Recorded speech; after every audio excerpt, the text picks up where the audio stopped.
বিভিন্ন সময় সাংবাদিকদেরকে রুদ্ধ করার জন্য কিছু কিছু কালো আইন তৈরি করত।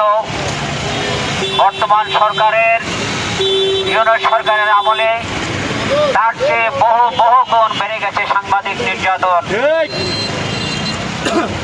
এবং আপনারা জানেন যে বাংলাদেশের অনেকগুলো পত্রিকা, অনেকগুলো টিভি চ্যানেল বন্ধ করে দেওয়া হচ্ছে এবং দেওয়ার পায়তারা করছে। পাশাপাশি কয়েক শত সংবাদকর্মীকে ছাঁটাই করা হয়েছে। এই সময়কালে যেই সাংবাদিকরা নির্যাতনের শিকার হয়েছে, সেই নির্যাতনের সঠিক কোনো বিচার হয়নি।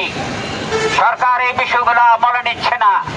শুধু তুহিন হত্যার বিষয়টি, যেহেতু বাংলাদেশ স্বাধীনতার পরে যতগুলো হত্যাকাণ্ড হয়েছে সাগর রুনি সহ সর্ববৃহৎ আন্দোলন এই তুহিন হত্যার প্রতিবাদে হচ্ছে গোটা দেশে।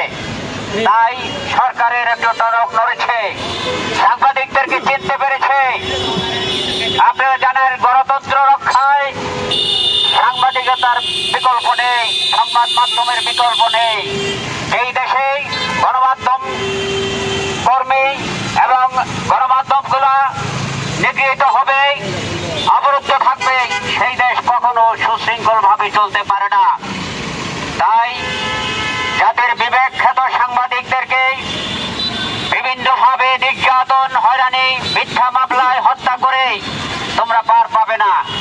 তুহিন হত্যার বিচারের সাথে সাথে আমি দাবি জানাচ্ছি সাগর রুনি সহ যে সমস্ত হত্যাকাণ্ডের এখনো বিচার হয়নি, সেই বিচারগুলো দ্রুত সম্পন্ন করো। আর যাদের বিরুদ্ধে মিথ্যা মামলায় হয়রানি করা হচ্ছে, যে সমস্ত সাংবাদিকরা পেশাগত দায়িত্ব পালন করতে যেয়ে মামলার শিকার হয়েছে, মিথ্যা মামলার শিকার হয়েছে, সেই মামলাগুলো প্রত্যাহার করো।